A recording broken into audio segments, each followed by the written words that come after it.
보시면 예수님께서 우리의 중보자가 되셨다. 사도 바울도 내가 이 복음 때문에 예수님을 전하는 것 때문에 그 사도가 되었고 이방인의 스승이 되었다.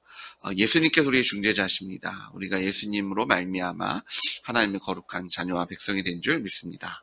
그러므로 우리가 하나님께 속한 사람이 되었으니 세상의 흐름을 쫓는 것이 아니라 하나님의 창조 질서 안에서 살아가자라고 얘기하고 있습니다. 남자들이 분노와 다툼이 없이 디모데전서 1장부터 내용을 보시면 지금 사도 바울은 디모데가 지금 생각하고 있는 에베소 교회에 있는 거짓 선지자들, 거짓 교훈과 싸우고 있는 것을 보게 됩니다. 그들은 율법주의자들이었고요. 그런 신화와 그리고 끝없는 족보에 대한 영적인 어떤 신령한 것들에 대해서 얘기한다고 하면서 자기들의 말씀을 주장한 것이 아니라 예수님의 복음을 얘기한 것이 아니라 자기들의 생각과 또 세상의 흐름 안에서 자기들의 경험을 가지고 얘기했던 그런 영주주의자들과 또 율법주의에 빠졌던 그런 거짓 선지자들과 지금 싸우고 있는데요. 그런 그런 교사들과 싸우는 것 안에서 그 복음을 얘기하는 사람들에게는 어떤 토론이 있는 것이 아니라 순종이 있는데 이 율법주의에 빠지고 그런 세상의 교훈에 빠진 사람들은 이제 끝없는 토론에 빠지죠. 그래서 그런 토론 안에서 다툼이 일어나고 내가 옳고 네가 옳지 않고 이런 싸움들이 있는 것 안에서 그런 헛된 싸움 하지 말고 자 거룩한 손을 들어 기도함으로 하나님께 나아가자.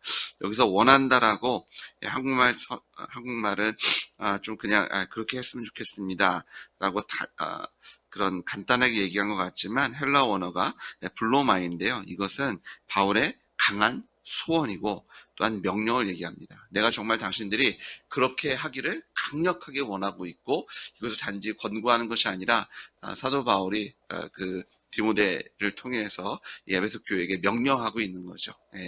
이 서신은 디모데만 읽은 것이 아니라 아마 에베소 교인들이 함께 읽었을 겁니다. 그러면서 지금 디모데가 남아서 에베소 교회를 돕고 있는데 지금 그의 스승인 이제 사도 바울이 편지를 보내서 같이 읽으면서 지금 우리가 이런 다툼, 논쟁하고 토론할 때가 아니라 우리가 하나님께 기도할 때입니다. 하나님께 기도한다는 건 뭐예요? 하나님의 뜻에 아멘하겠다는 겁니다. 특별히 이 손을 들어 기도했습니다. 유대인들은 성전에 나아가서 손을 들고요. 손바닥은 하늘을 쳐다보게 하고 고개를 들고 서서 기도하는 그런 전통적인 모습이 있었습니다. 그 모습이 나온 이유는 하나님께 온전한 항복입니다. 하나님 주님께서 말씀하시면 듣겠습니다. 이 모세가 그 광야에서 아론과 훌의 도움을 받아서 지팡이를 들고 기도했던 것처럼 이 전쟁은 하나님께 속해 있습니다. 내가 손을 들어 기도한즉 하나님께서 전쟁에 승리케 하실 것이고 기도가 멈춘즉 하나님의 임재의 역사가 사라졌던 것처럼 유대인들은 기도하는 모습을 통해서 하나님께서 하십니다. 여호와 니시 하나님, 우리의 승리는 하나님께 있고 우리는 하나님께 온전히 굴복할 뿐입니다. 기도는 그런 뜻이죠.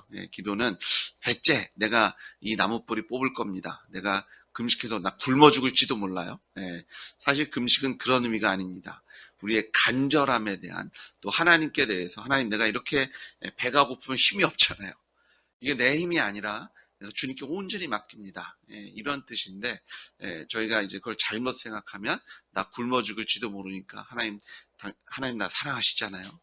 알아서 내 뜻 들어주세요.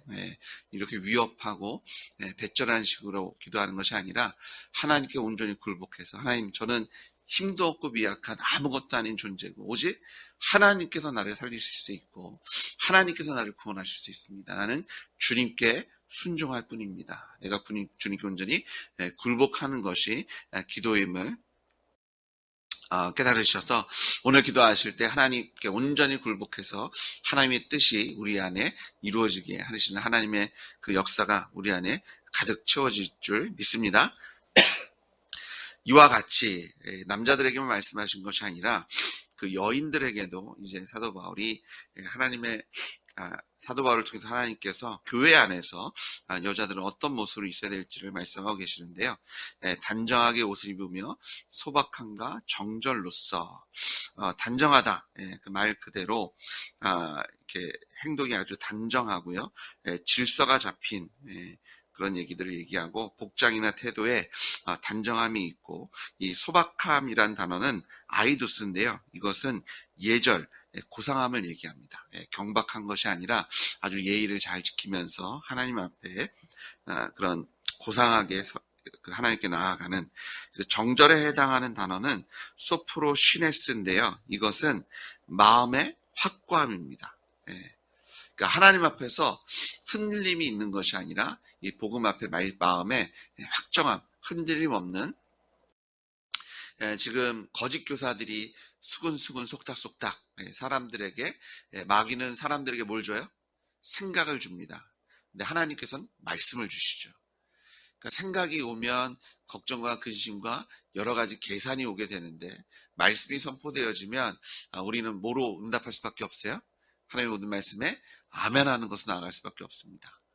이런 여러 생각들과 토론과 세상의 학문과 또 이런 것들이 들어오니까 사람들의 마음이 계속해서 흔들릴 수밖에 없는데 그렇게 흔들리지 말고 확고한 마음의 확고함을 가지고 하나님께 나아갈 것을 얘기하고 있죠. 겉모습으로 나아가는 것이 아니라 그래서 계속해서 따은 머리나 금이나 진주나 값진 옷으로 이 시대에 유행했던 여인들의 옷 모습이 아닐까 생각이 됩니다. 특별히 따은 머리는 그 화려함을 얘기하고요. 또 이 시대에 어떤 포도나무 덩굴이나 버드나무 가지로 만든 세공품이나 그런 화환을 의미하기도 한다고 합니다. 이 따은 머리가 플래그마신이라는 단어인데요. 그러니까 머리 장식, 화환, 내가 이렇게 존귀한 잡니다를 드러내는 그런 모습이었던 것 같아요. 이런 겉모습으로 나아가는 것이 아니라 10절에 보니까 오직 선행으로 하기를 원하노라. 하나님께 단정하고 그 마음을 하나님께 초점을 맞춰서 하나님을 경외하는 겉모습이 아니라 하나님의 그런 겸손한 마음으로 하나님께 나아갈 것을 말씀하고 있습니다. 근데 이제 문제가 되는 것이 저에게 부담이 되는 건 11절과 12절이죠. 여자는 일체 순종함으로 조용히 배우라. 여자가 가르치는 것과 남자를 주관하는 것을 허락하지 아니하노니 오직 조용할지니라. 그리고 이렇게 조용해야 할 이유로 13절, 14절 아담이 먼저 지음을 받고 하와가 그 후에 아담이 속은 것이 아니고 여자가 속아 죄에 빠졌습니다. 그래서 여인들은 조용하고 또 여자는 가르치는 것을 금하고 남자를 주관하는 것을 허락하지 아니했다라고 말씀하고 계시는데요. 이것이 어떤 남존 여비 사상을 얘기하는 것이 아니라 남자가 더 존귀하고 여자는 덜 존귀한 것이 아니라 창조 질서에 대해서 말씀하고 계십니다. 하나님께서 남자를 그 가정의 가장으로 세우셨고요. 영적인 권위와 또 질서에 하나님으로서 세우신 그 창조 질서에 대해서 말씀하시고요. 특별히 이것이 교회 안에서의 얘기입니다. 그래서 특별히 여자한테 조용하라고 하신 이유가 이 교회 안에 세워진 그런 권위와 조직의 질서가 있는데 그것을 회방하지 말라는 의미로 해석하고 있습니다. 그래서 교회의 법규나 질서, 조직되어진 그 권위에 복종할 것.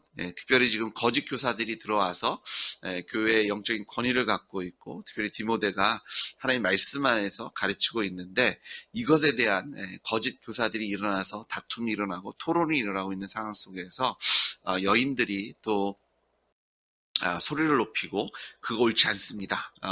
그 여인들이 그런 그 겉모습을 치장하는 것으로 우리가 이렇게 존귀한 자고 당신들이 내 말을 들어야 되는 거 아닙니까? 라는 소란이 일어난 상황 속에서 그렇게 흔들리지 말고 하나님의 말씀에 순종하고 하나님께서 세우신 권위에 순종할 것을 말씀하고 있는 것을 우리가 보게 됩니다. 특별히 이 창조 질서, 하나님께서 지으신 창조 질서, 그래서 하나님께서 천지를 창조하시고 아담을 지으시고 아담이 혼자 있는 것을 기뻐하지 않으셨죠. 그래서 돕는 배필을 주셨습니다. 그래서 아담과 하와가 협력하여 선을 이루게 하셨고요. 그 관계는 주종 관계가 아니라 어떤 관계예요? 사랑의 관계입니다. 그래서 에베소서에도 사도 바울을 통해서 하나님께 주신 명령은 아내들은 남편에게 복종하라고 하셨지만 남편에게 뭐라고 말씀하셨어요? 생명을 주어 사랑하라고 말씀하셨습니다. 저는 이것이 거의 동일한 명령이라고 생각이 되어집니다. 저희가 예수님의 사랑에 굴복하여 하나님께 아멘하는 것처럼 가장이 아내를 생명을 주어 사랑할 때 그 사랑에 또 아내들은 또 자녀들은 그 가장의 권위에 순종하고 복종하게 될 줄 믿습니다. 이게 어떤 무조건 내가 남자니까 이게 아니라요. 사랑하는 관계 속에서의 순종은 생명을 주며 사랑하는 거잖아요. 그러니까 말이 안 되는 어떤 명령이나 어떤 말이 안 되는 것을 끌고 가는 것은 절대 있을 수 없죠. 그래서 이게 저희가 이 말씀을 잘못 이용하면 조용해 따라와 영적인 권위인데 그런데 그것이 저희가 앞에 뭐가 붙어요? 영적인 권위입니다. 하나님께서 주신 권위입니다. 이건 내 마음대로 쓰라고 주신 거 아닙니다. 내 뜻대로, 주님의 뜻대로죠. 저희가 이 예수 그리스도가 우리의 중재자가 되셔서 하나님의 자녀가 되었다면 남자들에게 주신 이 권위는 하나님께서 세우신 권위고요. 내 마음대로 그냥 네 원하는 대로 살라는 것이 아니라 주님의 뜻 안에서 그런 권위를 주신 것이고요. 여인들도 그런 자신이 그냥 난 사랑받아야 돼. 내가 원하는 걸 다 해줘. 이런 것이 사랑이 아니죠.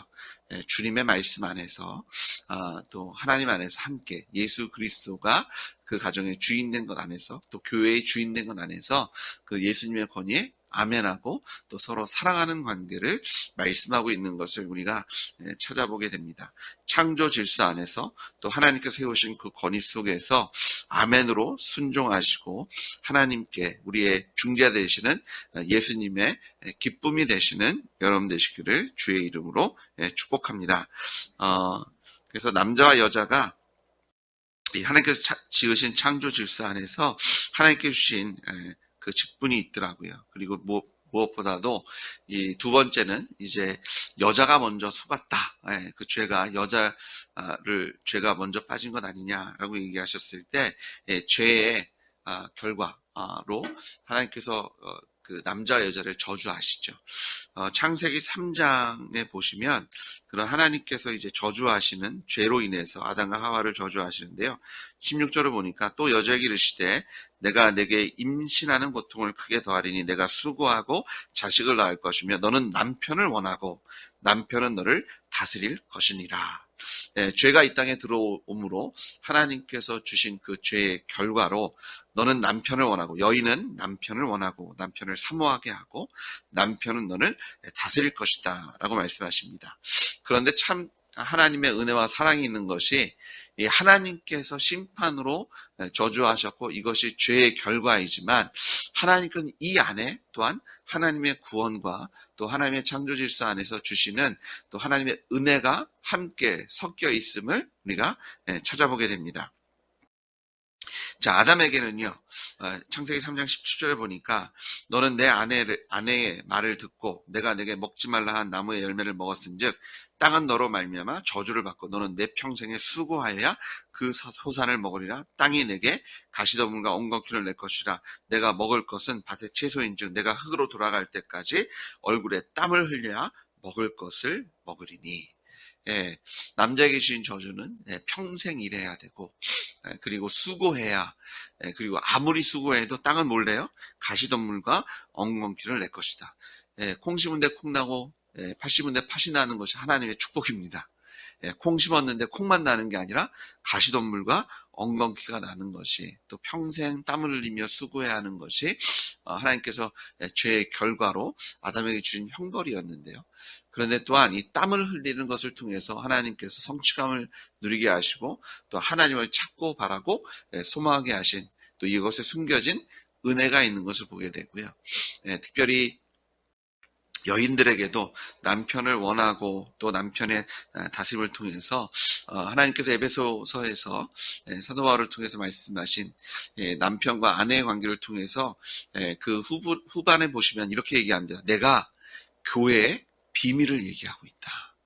그러면서 예수님께서 교회를 위해서 생명을 내어주신 사랑으로 교회를 사랑하신 것처럼 그리고 교회는 예수님께 온전히 순종해야 되는 비밀이 남편과 아내의 관계에 숨겨 있다라고 말씀하시는 것처럼 이런 영적인 권위와 가정의 그 모습을 통해서 예수님께서 이 땅에 오셔 우리를 위해서 죽으시고 부활하시고 또 그와 부활하신 주님이 우리의 주님이 되셔서 하나님 우리가 아버지라고 부를 것을 이 가족관계 속에서 숨겨놓으셨고 그런 영적인 질서 안에서 우리가 교회 생활을 어떻게 해야 될지 우리가 하나님을 어떻게 섬겨야 될지를 이 남편과 아내의 관계 또 아버지와 자녀의 관계 속에서 숨겨놓으시고 우리로 깨닫게 하신 것을 찾아보게 됩니다.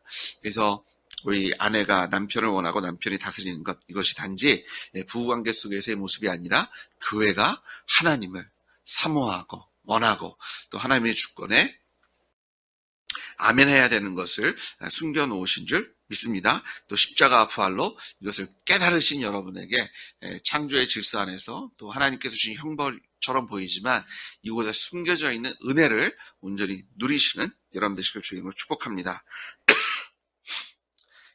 그러면서 이 15절에도 여자들이 만일 정숙함으로 믿음과 사랑과 거룩함에 거하면 그의 해산함으로 구원을 얻으리라.